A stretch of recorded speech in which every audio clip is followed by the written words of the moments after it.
Petrol బంకులకు వాహనదారులు queue కట్టడంతో హైదరాబాద్లో పలుచోట్ల రోడ్లపై ట్రాఫిక్ జామ్ అయింది. కిలోమీటర్ల వరకు వాహనాలు నిలిచిపోయాయి. బంజారాహిల్స్ రోడ్ నెంబర్ 2-3లో భారీగా ట్రాఫిక్ జామ్ ఏర్పడింది. బంజారాహిల్స్ రోడ్డు నెంబర్ 3లోని ఐఓసీ పెట్రోల్ బంకు దగ్గర పెట్రోల్ కోసం వాహనదారులు బారులు తీరారు. అటు సిటీలోని పలు పెట్రోల్ బంకుల ప్రాంతాల్లోనూ ట్రాఫిక్ జామ్ ఏర్పడింది.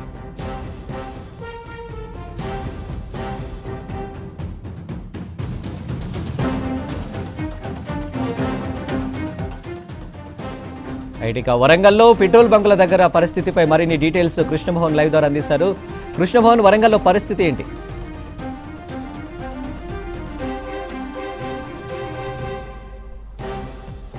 అనిల్, దేశవ్యాప్తంగా జరుగుతున్న ట్రక్కు డ్రైవర్ల సమ్మె, యజమానుల సమ్మెతోటి వరంగల్ ఉమ్మడి జిల్లాలోని పెట్రోల్ బంకులపై ఎఫెక్ట్ కనిపిస్తుంది. బంకుల దగ్గర బారులు తీరినటువంటి వాహనాలతోటి నిండిపోయిందని చెప్పొచ్చు. ఎందుకంటే పెట్రోల్ సంబంధించినటువంటి డీజిల్ కావచ్చు, పెట్రోల్ స్టాక్ కూడా చాలా బంకులలో అయిపోతుంది. నో స్టాక్ బోర్డు పెడుతున్నారు. దీంతో ఉన్న ఎక్కడైతే నిల్వలు కొంత మేరకు ఉన్నాయో ఆ పెట్రోల్ బంకుల దగ్గర అయితే పెద్ద ఎత్తున వాహనాలతోటి వచ్చేస్తున్నారు. వారు 1-4 వాహనాలు ఎక్కువగా వచ్చేస్తున్నాయని చెప్పచ్చు. ఎటు చూసినా కానీ రద్దీ కనిపిస్తుంది పెట్రోల్ బంకుల దగ్గర.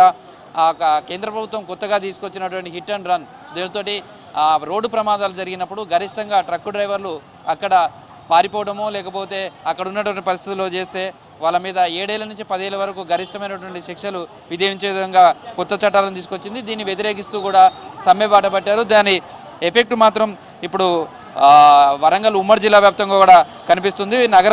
వరంగల్ నగరంలో ఉన్నటువంటి పెట్రోల్ బంకుల దగ్గర భారీగా బారులు తీరిన వాహనాలతోటి దృశ్యాలు కనిపిస్తున్నాయి.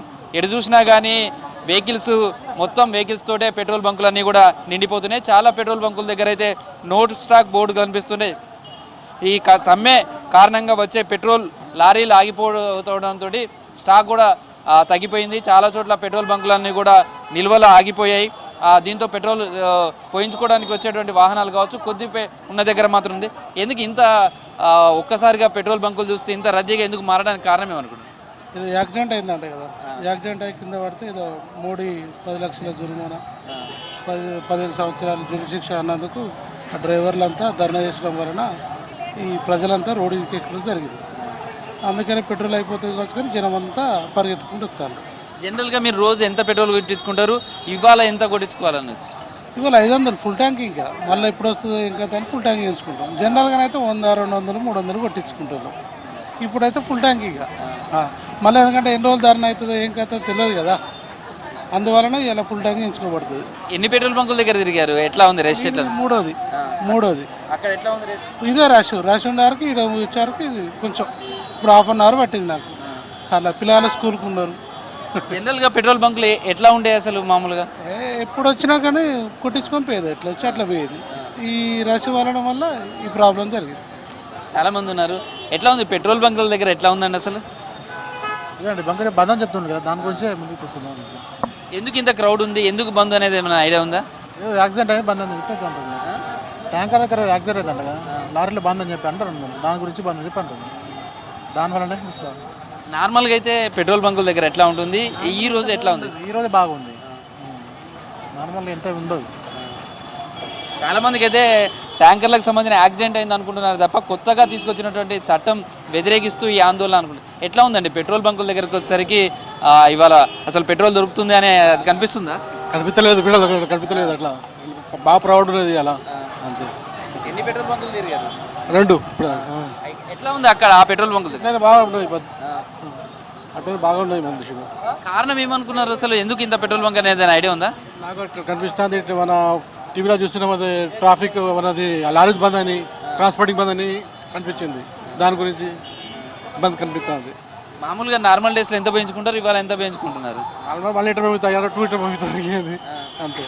ప్రస్తుతం అయితే అవసరానికి మించి కూడా పెట్రోల్ పోయించుకుంటున్నారు. ఎందుకంటే సమ్మె ఎప్పటి వరకు కొనసాగుతుందో తెలియదు కాబట్టి ఆ పెట్రోల్ ఖచ్చితంగా అవసరాలు, వాహనం లేనిది బయటికి వెళ్ళే పరిస్థితి లేదు కాబట్టి ఖచ్చితంగా పెట్రోల్ పోయించుకోవాలనే దాంతో వస్తున్నారు. దీంతో పెట్రోల్ బంకులు అంతా కూడా క్రౌడ్గా ఉన్నాయి. ఎందుకు ఇంతగానం క్రౌడ్ ఉన్నది అనుకుంటున్నారు? అంటే పెట్రోల్ లారీల విషయంలో ఏమన్నా ప్రాబ్లమ్స్ ఏమైనా ఉండొచ్చు, లేకపోతే అందుబాటులో దారిలో ఏమన్నా ప్రాబ్లమ్స్ పెట్రోల్కి ఏమన్నా.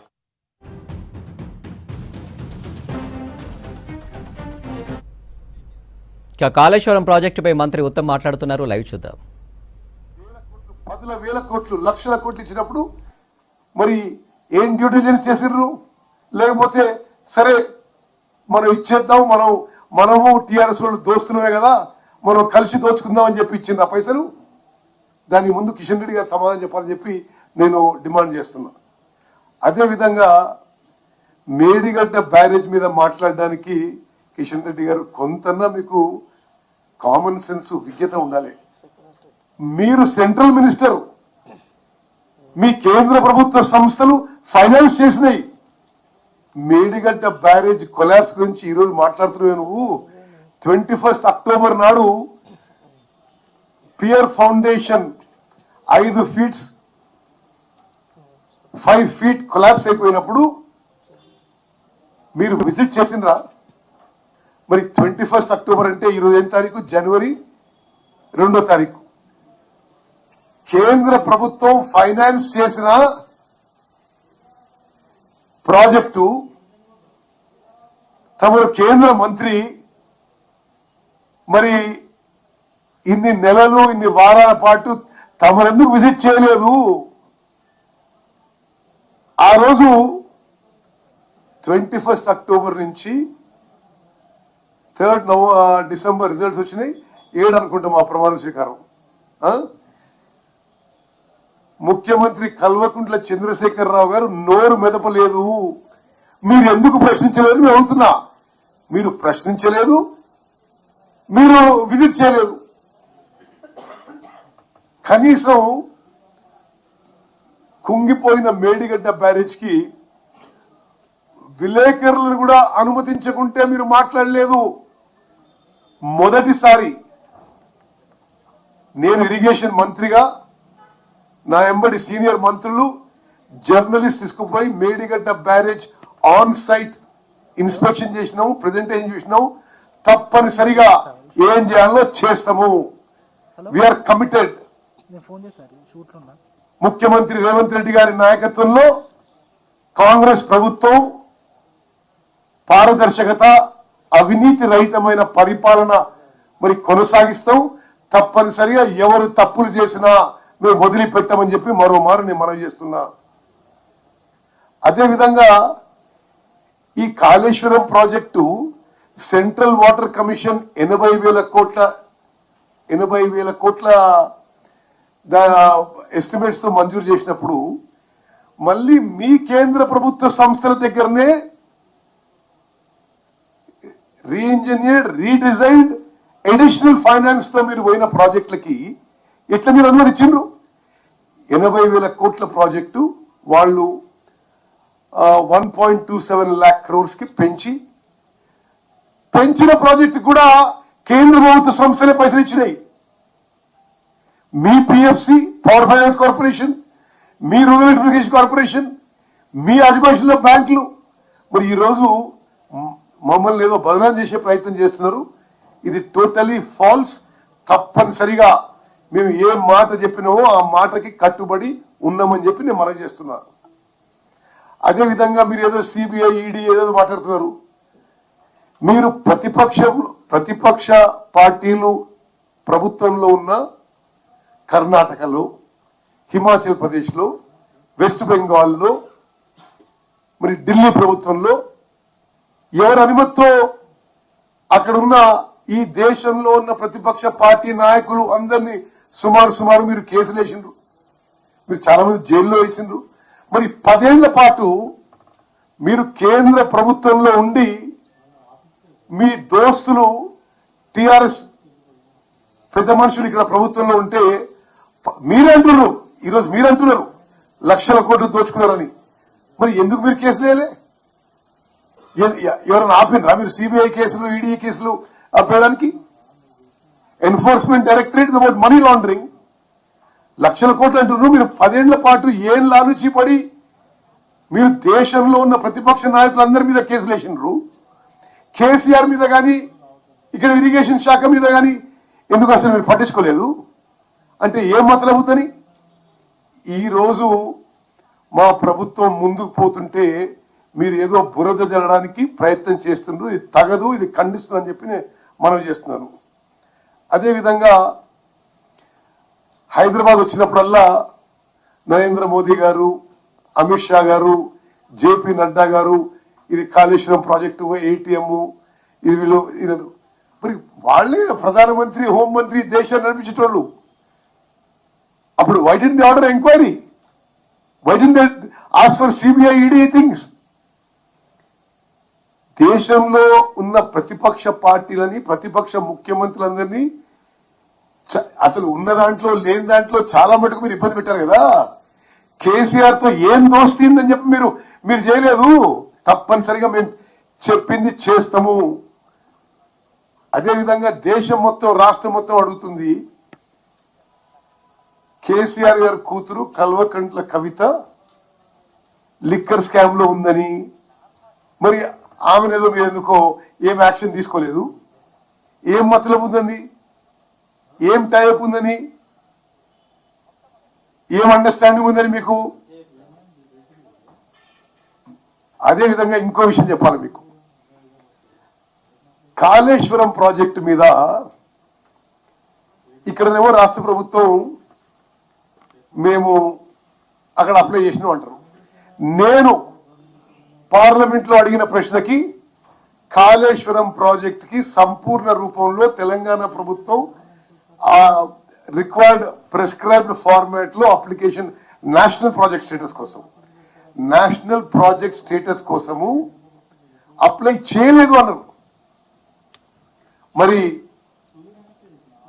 ఇక్కడనేమో టిఆర్ఎస్ ప్రభుత్వం, అక్కడనేమో బీజేపీ ప్రభుత్వం, వీళ్ళు వాళ్ళ నిర్లక్ష్యం వల్ల మొత్తం భారం, మొత్తం అప్పుల భారం తెలంగాణ ప్రజల మీద, మరి ఇప్పటికీ భావి తరాల మీద పడ్డ విషయం కూడా అది మీ అసమర్థత, మీ నిర్లక్ష్యం అని చెప్పి నేను గుర్తు చేస్తున్నా.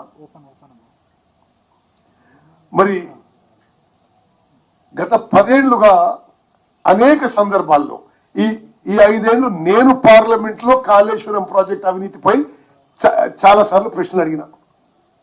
ఎందుకు కేంద్ర ప్రభుత్వం స్పందించలేదు? మరి కాళేశ్వరం ప్రాజెక్టు పై మేము ఏ మాట ఇచ్చినామో మా మేనిఫెస్టో కట్టుబడున్నాం. ఈ ముఖ్యమంత్రి గారు లెజిస్లేటివ్ కౌన్సిల్లో ప్రకటించిన విధంగా జ్యుడిషియల్ ఎంక్వైరీ ఈ వారంలో వేయబోతున్నాము. తప్పనిసరిగా ఎవరు తప్పు చేసినా మరి వదిలిపెట్టేది లేదు అని చెప్పి నేను మనవి చేస్తున్నాను.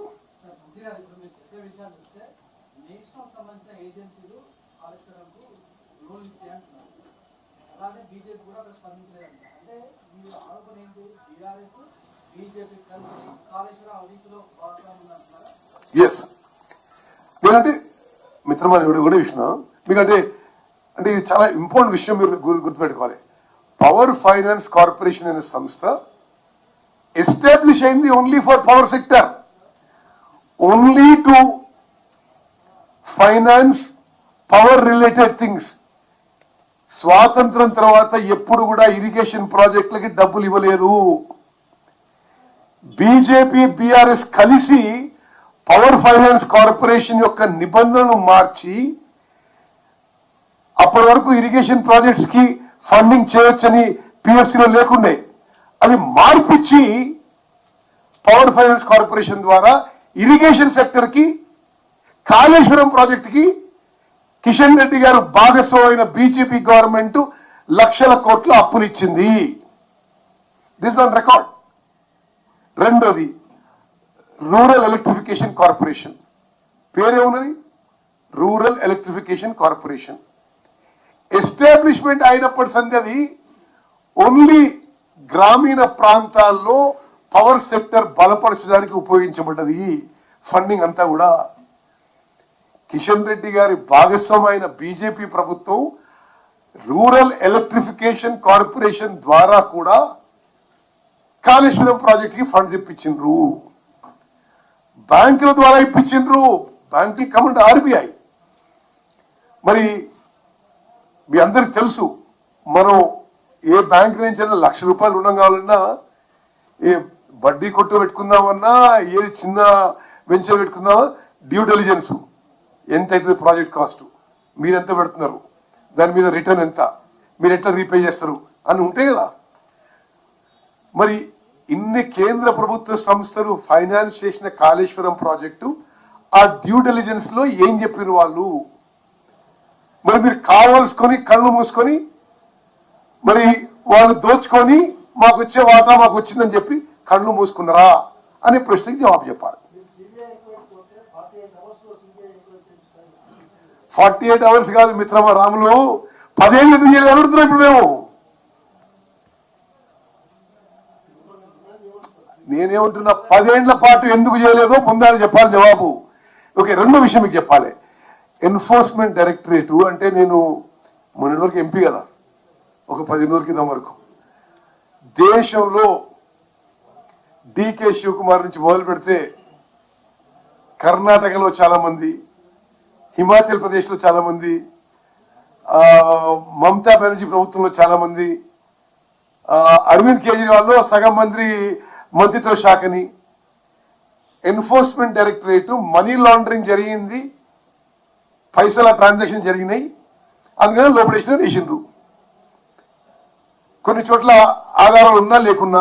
మరి మీరే అంటుండ్రు లక్షల కోట్ల ఇది మింగినాయి, వీళ్ళందరూ కలిసి మింగినరు ఈ 10 ఏళ్ల పాటు. మరి 10 ఏళ్ల పాటు ఎందుకో ఈడీ కూడా మూవ్ చేయలేదు ఈ విషయంలో? Somewhere money laundering must have taken place. అంటే ఇది వాళ్ళు కేవలం నిరాధారమైన ఆరోపణలతో మా మీద ఏదో బురద జల్లే ప్రయత్నం చేస్తున్నారు. We are very clear, we are very transparent. మేము ఏమైతే మా మేనిఫెస్టోలో చెప్పిండ్రో, ముఖ్యమంత్రి గారు శాసన మండలిలో ప్రకటించిండ్రో అది వెంటనే మరి ఆర్డర్ చేయబోతున్నాము.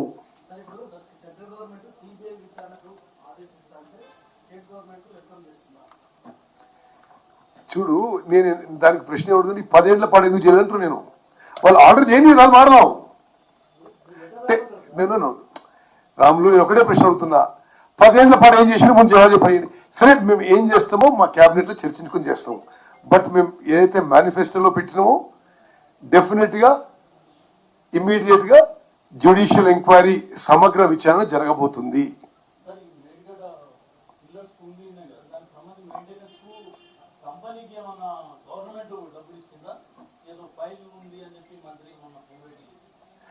దీనికి సంబంధించి కాదు అని చెప్పింది వేరే విషయం.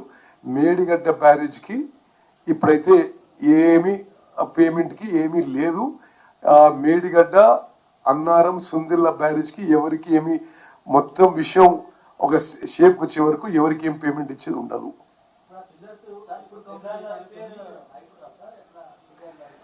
చూడండి, ఇది మేము పోయి చూసింది ఏంటంటే అక్కడ ముందుగా ఆ ఏజెన్సీస్ కూడా పిలిచినాం.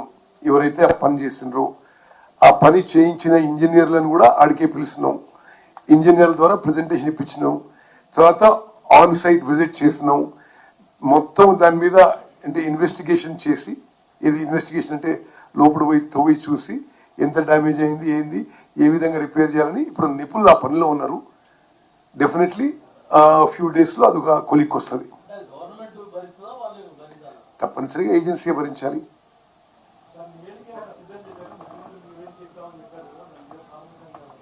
అంటే ముఖ్యమంత్రి గారికి బ్రీఫింగ్ ఇవ్వడం జరిగింది. మరి ఈ 2-3 రోజుల్లో మరోసారి వారితో కూర్చొని డిస్కస్ చేస్తాం. Yes, definitely will do.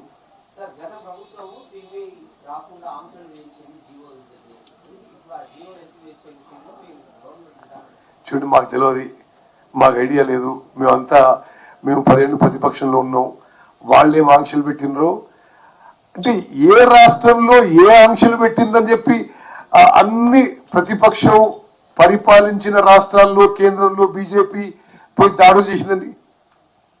అంటే వెస్ట్ బెంగాల్లో మమతా బెనర్జీ వాళ్ళు రమ్మని చెప్పిందా సిబిఐడిని? కర్ణాటకలో డికే శివకుమార్ గారు వాళ్ళని రమ్మని చెప్పిండా? లేకపోతే అరవింద్ కేజ్రీవాల్ గారి విషయంలో మేమేమంటుంటే, మీరు 10 ఏళ్ల పాటు సిబిఐ, ఈడీ, ఇన్కమ్ ట్యాక్స్ కేంద్ర ప్రభుత్వ సంస్థలని ప్రతిపక్ష నాయకుల మీద ప్రతిపక్ష ప్రభుత్వాల మీద విచ్చలవిడిగా ప్రయోజనం చేసిన వాళ్ళు మీరే అంటారు కదా 10 ఏళ్ల పాటు అసలు నిజంగా 10 ఏళ్ల పాటు లక్షల కోట్ల కుంభకోణం జరిగింది. మేము ఏమంటారంటే ఆశ్చర్యపోతున్నాం మీ మాట.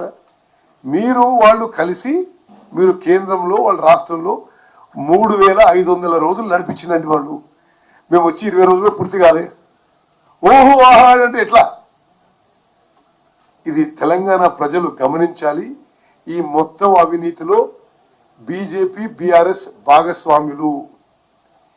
కాంగ్రెస్ ప్రభుత్వం పారదర్శకంగా అవినీతి రహితంగా మేము ముందుకు పోతామని చెప్పి మరోమారు మాటిస్తున్నాము. జ్యుడిషియల్ ఎంక్వైరీ కూడా త్వరలో మొదలవుతుంది. ఓకే,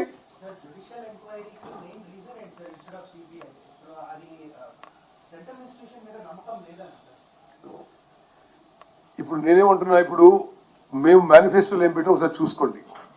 మేము మేనిఫెస్టోలో ఏం పెట్టినా చేయబోతున్నాం. Okay okay, thank you very much.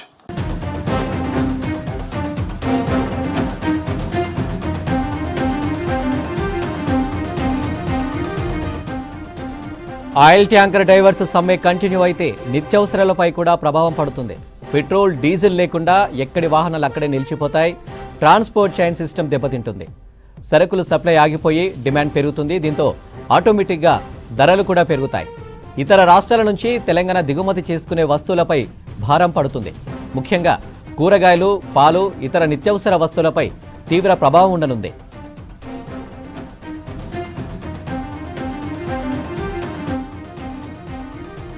మరిన్ని డీటెయిల్స్ షరీఫ్ అందిస్తారు. షరీఫ్, నిత్యావసరాలపై ఆయిల్ ట్యాంకర్ల డ్రైవర్ల సమ్మె ఎఫెక్ట్ ఎలా ఉండబోతుంది? ఎగ్జాక్ట్లీ ఈ సమ్మె కంటిన్యూ అయితే కనుక మీరు అన్నట్లుగా పరోక్షంగా ప్రభావం చూపే అవకాశం అయితే కనిపిస్తుంది. ఉప్పు పప్పు దగ్గర నుంచి పాల దగ్గర నుంచి ప్రతి దానిపైన ఎఫెక్ట్ పడే ఛాన్సెస్ అయితే ఉంటాయి. అయితే ఇప్పుడే ఎఫెక్ట్ పడుతుందా, డే 1 నుంచి ఎఫెక్ట్ పడుతుందా అంటే అది క్లారిటీగా చెప్పలేము. ఎందుకంటే ఎక్కడైనా సరే కృత్రిమ నిల్వలు ఉంటాయి, వాళ్ళ దగ్గర స్టాక్స్ కూడా ఉంటాయి. అయితే ఇది కంటిన్యూగా ఎన్ని రోజుల వరకు ఈ సమ్మె నడుస్తుందో ప్రస్తుతానికి అయితే క్లారిటీ లేదు. రవాణా సంఘాలు కూడా ఇప్పటికీ క్లారిటీ ఇవ్వట్లేదు. జనాలు మాత్రం కన్ఫ్యూజన్లో ఉన్నారు. సాయంత్రం నుంచి ఒక టెన్షన్ వాతావరణము వెహికల్స్ నడిపే వాళ్ళలో ఉంది, ఆటోలు నడిపే వాళ్ళలో ఉంది, బైకులు కార్లు నడిపే వాళ్ళలో ఉందని చెప్పాలి. అందుకే మనం చూస్తున్నాం సాయంత్రం నుంచి కూడా ప్రతి బంక్ దగ్గర ప్రతి రోడ్డు పైన ఎక్కడ చూసినా మొత్తం వాహనాలతోనే రద్దీగా కనిపిస్తున్నాయి. పెట్రోల్ కోసం వచ్చిన వాళ్ళే చాలామంది ఉన్నారు.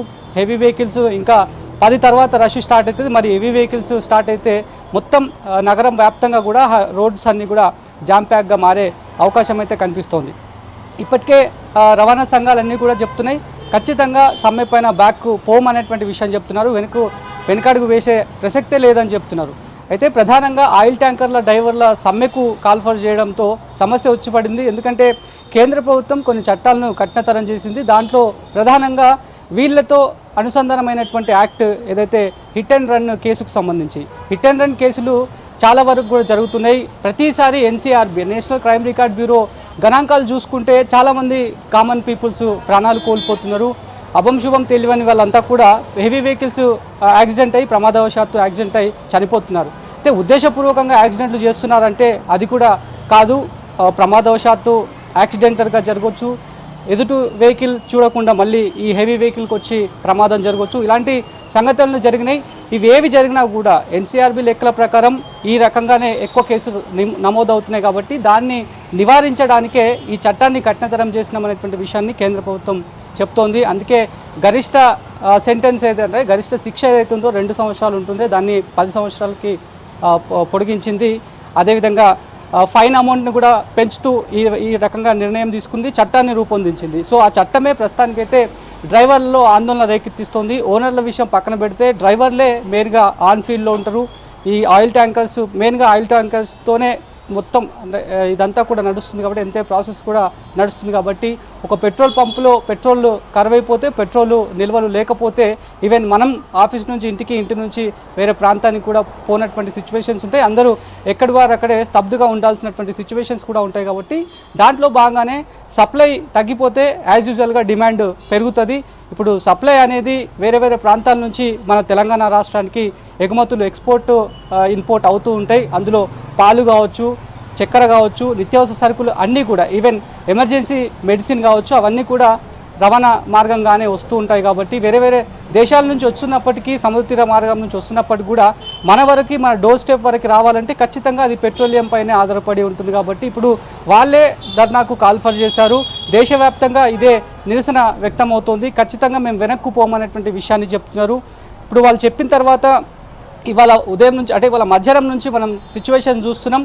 ఇట్లా సమ్మె చేస్తున్నామని చెప్పగానే బ్రేకింగ్ న్యూస్ రాగానే చాలామంది టూ వీలర్స్ ఉన్న వాళ్ళంతా కూడా పెట్రోల్ పంప్ల దగ్గరికి క్యూ కడుతున్నారు. ఒకనొక దశలో కంట్రోల్ కాలేక క్రౌడ్ని కంట్రోల్ చేయలేక స్టాక్ ఉన్నా కూడా నో స్టాక్ బోర్డులు పెట్టినటువంటి సిచ్యువేషన్స్ కూడా చూసినాం.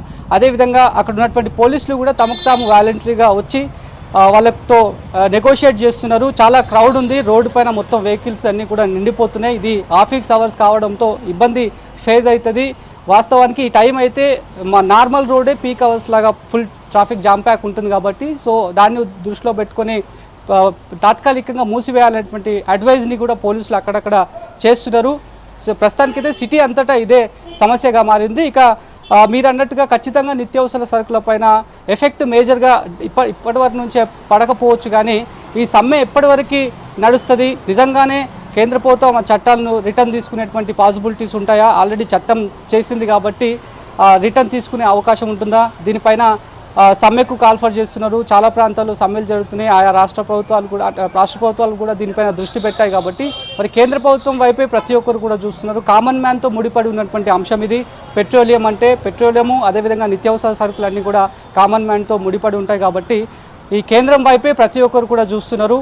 ఇక ఇప్పటికే ఆల్ ఇండియా ట్రాన్స్పోర్ట్కి సంబంధించి అంటే ట్రక్ యూనియన్స్ ఎవరైతే ఉన్నాయో ఆ యూనియన్ సంఘాలతో ఆల్రెడీ మీటింగ్ కేంద్ర మంత్రి ఏర్పాటు చేసుకున్నారు. సో ఆ రివ్యూ మీటింగ్ ఫ్రూట్ఫుల్గా ఉంటుందా లేదా, వీళ్ళు చెప్పేటువంటి డిమాండ్స్కి సానుకూలంగా కేంద్ర ప్రభుత్వం ఏ రకమైనటువంటి నిర్ణయం తీసుకుంటుందనేటువంటి విషయాలపైన మాత్రం అందరూ కామన్ పీపుల్ అంతా కూడా టీవీలోకి అతుక్కుపోయి చూస్తున్నారు. ఎప్పుడు సమ్మెను విరమిస్తారు, సమ్మె విరమిస్తే ఈ సమస్య ఇవాళతోనే ఫుల్ స్టాప్ పడుతుంది అనేటువంటి ఒక ఆశాభావంతో ఉన్నారు. మరోవైపు కొన్ని వదంతులు కూడా వస్తున్నాయి. సమ్మె విరమింపజేశారనేటువంటి వదంతులు వస్తున్నాయి. వదంతులు నమ్మొద్దనేటువంటి విషయాన్ని రవాణా సంఘాలు చెప్తున్నాయి. ఖచ్చితంగా మేము వెనక్కు పోమనేటువంటి విషయాన్ని కూడా చెప్తున్నారు. కాబట్టి సో ప్రస్తుతానికైతే సిటీ అంతటా కూడా జామ్ ప్యాక్గా ట్రాఫిక్ స్తంభించిపోయింది. ట్రాఫిక్ పోలీసులంతా కూడా అప్రమత్తం కావడం జరిగింది. సాయంత్రం టైం అయితే ఈ టైం అంతా కూడా ఆఫీసెస్ నుంచి ఇంటికి వెళ్ళేటువంటి సిచ్యువేషన్స్ ఉంటాయి. ఈ సమస్య మళ్ళీ తీవ్రమయ్యే అవకాశం అయితే 100%గా కూడా కనిపిస్తున్నాయి. ఎందుకంటే 9 తర్వాత లేదంటే 10 దాటిన తర్వాత ప్రైవేట్ ట్రావెల్స్ అన్నీ కూడా బయటికి వస్తాయి.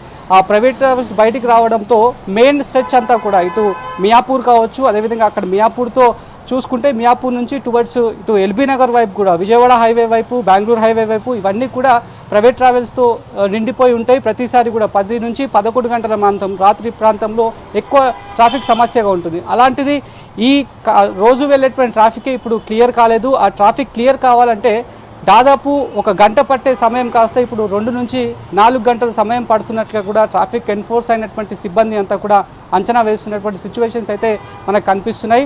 సో ప్రస్తుతానికైతే ఈ సమ్మె ఎటు దారి తీస్తుంది, మరి కేంద్ర ప్రభుత్వం ఏ రకమైనటువంటి నిర్ణయం చెప్పబోతోంది, ఇక్కడ ఉన్నటువంటి జనాలకు ఏమైనా రిలీఫ్ దొరుకుతుందా లేదా అనేటువంటి విషయాలపైన మాత్రం ఇంకా క్లారిటీ రావాలి. Right Sharif, thank you.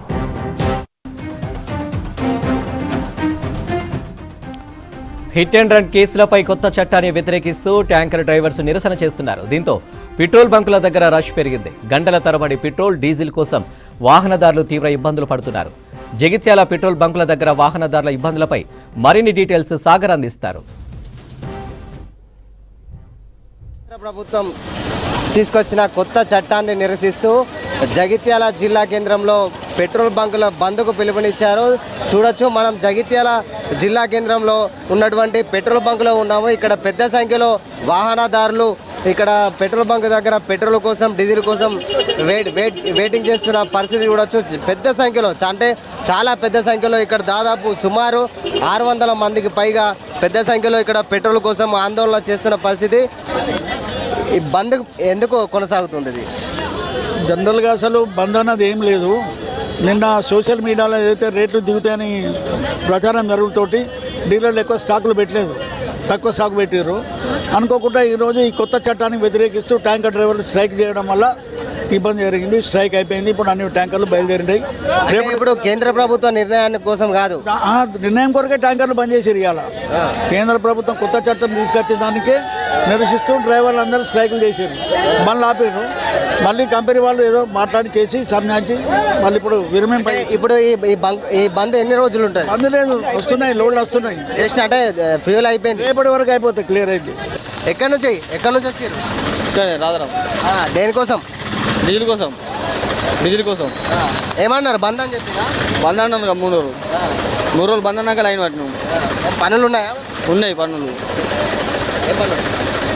అదే చెక్క, బేస్మెంట్, ఇది మట్టి పని చేసుకుంటాం. ఇప్పుడు 3 రోజులు బంద్ అంటే ఇబ్బంది అవుతుందా మరి? ఇబ్బంది కదా, అందరికి ఇబ్బందేనే. పని చేసుకుంటున్నాం కదా.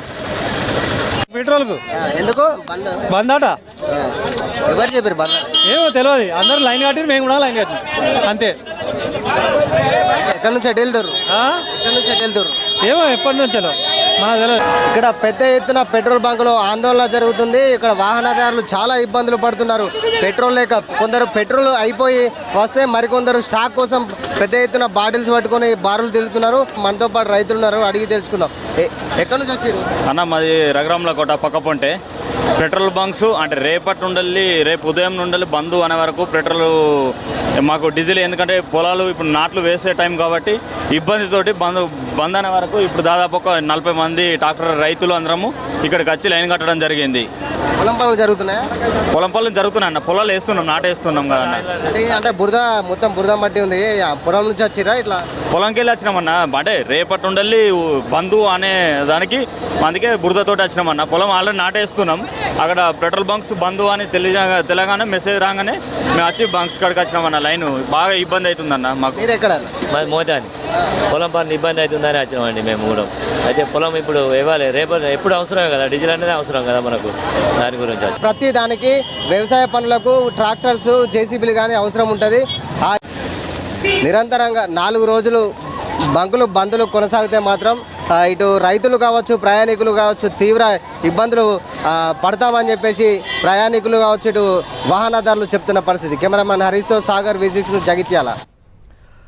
వైకల్యం వారికి ఏనాడు బలహీనత కాలేదు. జీవన ప్రయాణంలో ఆటుపోట్లను ఎదుర్కొంటూ ముందుకు సాగుతున్నారు. చదువుతో పాటు విభిన్న రంగాల్లో ముందుకు సాగుతున్న పాలమూరు అందుల ఆశ్రమ పాఠశాల చిన్నారులతో V6 స్పెషల్ స్టోరీ.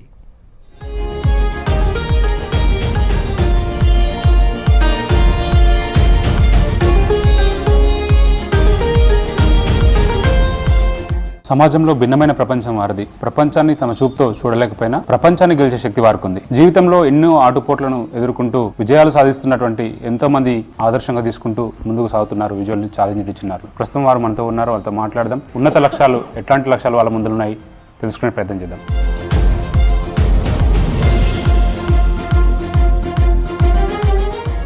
ఏం పేరమ్మా నీ పేరు? శిరీష సార్. మోరోవర్ ఎట్లా అనిపిస్తుంది నీకు ఈ ప్రపంచం? సార్ ఈ ప్రపంచం నాకేం వింతగా లేదు సార్. ఈ ప్రపంచం అందరిలాగే సాధారణంగా అనిపిస్తుంది సార్. అంటే నాకు కనిపించేదని నేను ఏది చేయలేను అన్నట్టుగా నాకేం అనిపించదు సార్. నాకు కనిపించకపోయినా ఈ ప్రపంచంలో అందరూ చేసే విధంగా నేను ఏదైనా చేయగలనన్న సంకల్పంతో ఉంటుంది. సరే, కొత్తగా నువ్వు నేర్చుకున్న అంశాలు ఏంది ఇక్కడ ఇచ్చిన తర్వాత? అంతకుముందు ఎట్లా ఉండే? సార్ నేను ఈ స్కూల్లో 2019లో చేరాను సార్, 6th క్లాస్లో. అంతకుముందు నేను మా ఊర్లోనే చదువుకున్నాను సార్. ఇక్కడికి వచ్చిన తర్వాత నేను భగవద్గీత నేర్చుకోవడం జరిగింది సార్. స్పోర్ట్స్లో కూడా పార్టిసిపేట్ చేయడం జరిగింది సార్. మార్పు ఏముంది అక్కడ ఉన్నప్పుడు, ఇంటి దగ్గర ఉన్నప్పుడు, ఇక స్కూల్కి వచ్చిన తర్వాత నీ జీవితంలో జరిగిన మార్పు ఏంటి? ఇంటి దగ్గర ఉన్నప్పుడు నాకు పెద్దగా సమాజం గురించి ఏం తెలియదు సార్. ఇంట్లోనే ఉండేదాన్ని. మా ఊరి పాఠశాలలో మాత్రమే చదివేదాన్ని సార్. అంతగా ఏం సమాజం గురించి తెలియదు సార్. ఇక్కడికి వచ్చాక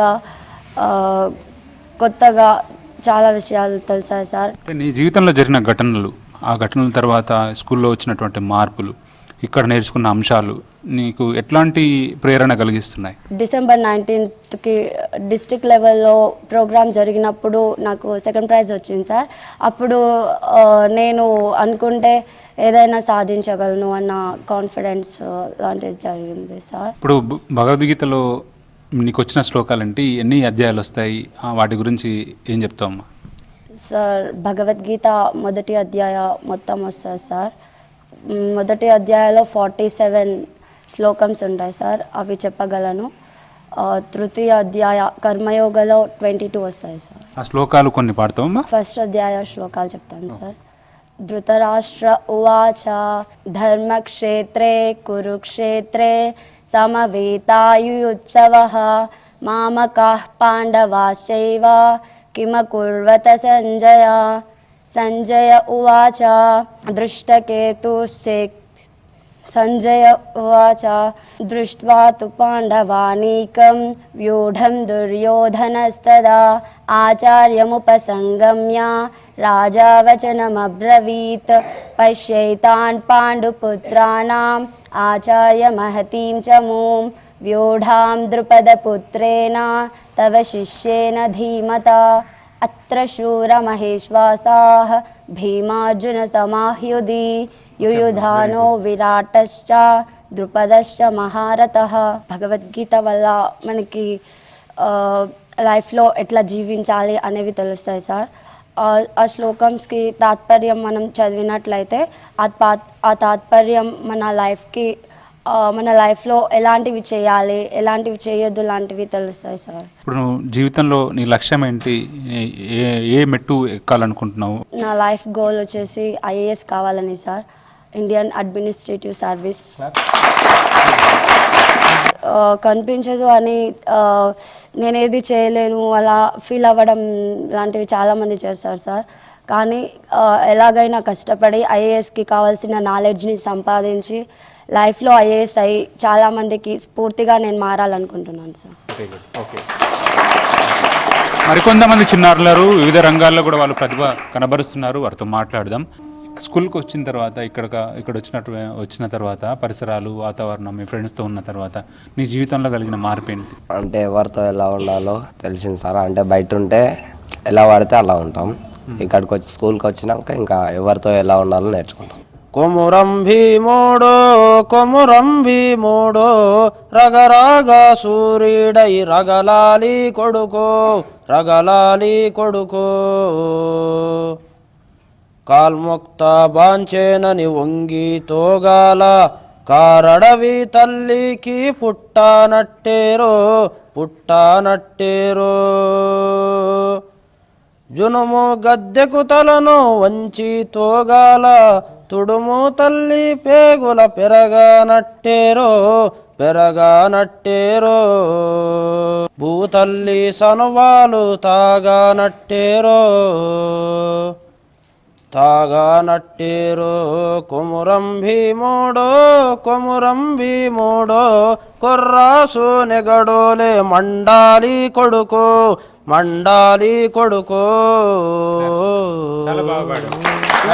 లిరిక్స్ ఎట్లా నేర్చుకున్నావు? మరి లిరిక్స్ అంటే అలా విన్నాం సార్. చెప్పమ్మా, నీ ఇష్టమైన రంగం ఏంటి? నీ పేరేంటి? Running judo. పార్టిసిపేషన్లో ఏమైనా ప్రైజెస్ వచ్చినాయా? పంజాబ్లో 3rd ప్రైజ్, లక్నోలో 2nd ప్రైజ్.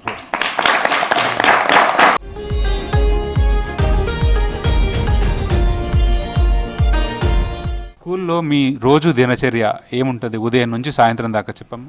ఉదయం 5కి లేస్తాం సార్, 5కి ఎక్సర్సైజ్ ఉంటుంది, ఇంకా 8:30కి టిఫిన్ ఉంటుంది, 9:30కి ప్రేయర్ ఉంటుంది, తర్వాతకి క్లాసులు జరుగుతాయి సార్. మాకు అన్ని క్లాసులు అర్థమయ్యే విధంగా బాగా చెప్తారు సార్ మా టీచర్. నాకు ఈ స్కూల్కి వచ్చినప్పుడు అసలు వాళ్ళు కూడా వచ్చేవి కాదు సార్, ఇక్కడ వచ్చాకనే నేను అన్ని నేర్చుకున్నాను సార్. ఇప్పుడు నీ దగ్గరనే మీ ఫ్రెండ్స్ ఉన్నారు, చిన్నవాళ్ళు ఉన్నారు, పెద్దవాళ్ళు ఉన్నారు, మీ చెల్లెళ్ళు, మీ అక్క వాళ్ళు, అన్న వాళ్ళు ఉన్నారు. ఇక్కడ వాళ్ళందరితో కూర్చొని మాట్లాడుకుంటున్నప్పుడు ఏమనిపిస్తుంది సార్? అంటే ఇంటి దగ్గర ఎలా ఉంటామో ఇక్కడ కూడా అలాగనే ఉంటుంది అనిపిస్తుంది సార్. సార్ అంటే ఊర్లో చదివితే వీళ్ళందరూ అసలు అంటే వీళ్ళందరూ తెలియదు, ఇక్కడ రావడం వల్ల వేరే వేరే జిల్లాల నుంచి వచ్చిన వాళ్ళు కూడా మనకు తెలుసురు అని ఇట్లా అనిపిస్తుంటుంది సార్. ఇప్పుడు బయట ఉన్నప్పుడు మన లోపాలని ఎత్తి చూపేవాళ్ళు, స్కూల్లోకి వచ్చిన తర్వాత అట్లాంటి తేడా మనకు అనిపిస్తుందా? సార్ అందరితో సమానమే, మనం కూడా అనుకుంటే సాధించేది ఏమి లేదు అనిపిస్తుంది సార్. స్కూల్లో అన్ని స్పోర్ట్స్ కండక్ట్ చేస్తారా? ఏమేమి ఆడతారు ఇక్కడ? Sir chess, running, shot put, javelin throw ఉంటాయి సార్. కష్టమైన ఈవెంట్స్ మరి మామూలు నార్మల్గా కొంచెం విజిబుల్గా ఉంటేనే చేయగలుగుతాం అనేది బయట ఒక ఆలోచన ఉంటుంది కదా, మీరు చేస్తున్నప్పుడు ఏమైనా ఇబ్బంది అనిపిస్తుందా ఆడుతున్నప్పుడు కానీ పార్టిసిపేట్ చేస్తున్నప్పుడు?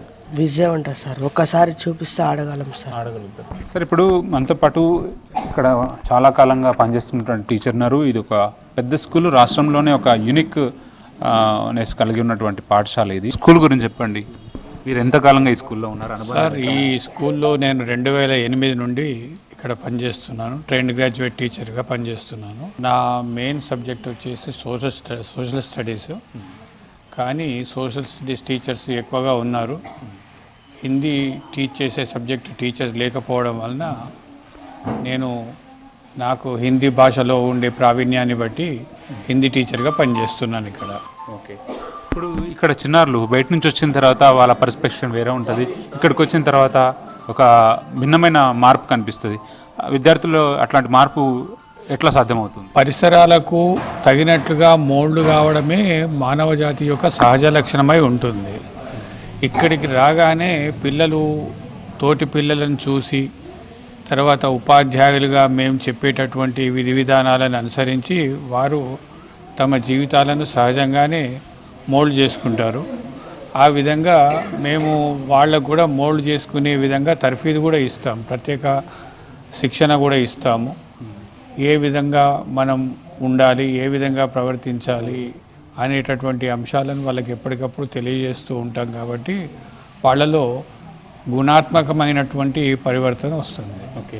ఈ స్కూల్లో ప్రగతి గురించి మాట్లాడితే, స్కూల్ స్టార్ట్ అయినప్పటి నుంచి స్కూలు కాలేజ్ ఎట్లాంటి ప్రగతి కనిపిస్తుంది? క్రీడల్లో కానీ విద్యార్థుల ఎడ్యుకేషన్లో విషయంలో కానీ ఎంతమంది విద్యార్థులు ఇక్కడ నుంచి చదువుకొని ఈరోజు ఏ స్థానాల్లో ఉన్నారు? వాళ్ళంతా 1988లో ఇక్కడ పాఠశాల ప్రారంభించడం జరిగింది. అప్పటి నుండి ఇప్పటి వరకు దాదాపు 1500 మందికి పైగానే విద్యార్థులు చదువుకొని బయటికి వెళ్ళారు. అందులో దాదాపు ఒక 550 నుండి 650 మంది విద్యార్థులు వివిధ రంగాలలో అటెండర్ నుండి ప్రొఫెసర్ స్థాయి వరకు ఉద్యోగాలలో ఉన్నారు.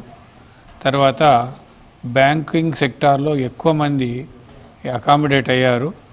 మనతో పాటు ఇంకొక స్టాఫ్ మెంబర్ ఉన్నారు, టీచర్ ఉన్నారు, వారితో మాట్లాడదాం, వాళ్ళ ఎక్స్పీరియన్స్ తెలుసుకుందాం. స్టూడెంట్స్తో మీరు కలిసి ప్రయాణం చేస్తున్న సందర్భంలో స్టూడెంట్స్ బయటకు వచ్చిన అంటే వాళ్ళ కుటుంబ నేపథ్యం కానీ లేకపోతే వాళ్ళ పర్టికులర్గా వాళ్ళ సంబంధించినటువంటి వైకల్యాన్ని బాధపడుతున్నప్పుడు మీరు కలిగించేటువంటి ప్రేరణ కానీ ప్రోత్సాహం కానీ ఎట్లా ఉంటుంది? వాళ్ళను ఎట్లా మానసికంగా సన్నద్ధం చేస్తారు? స్కూల్లో ఉన్నంతసేపు ఏ రకమైన ఎందుకంటే చాలామంది స్టాఫ్ ఉంటారు, వాళ్లకు అన్ని రకాలైన ధైర్యము ప్రోత్సాహం అన్నీ ఉంటుంది. స్కూల్ నుంచి వెళ్ళిన తర్వాత చాలామంది కాంటాక్ట్లో ఉంటారు, పేరెంట్స్ కానీ స్టూడెంట్స్ కానీ టీచర్స్తోని కానీ ప్రిన్సిపాల్తోని కాంటాక్ట్స్. ఏం కాంటాక్ట్స్ అంటే మనం కొంతవరకు నేర్పిస్తాం, ట్రైనింగ్ ఇస్తాం.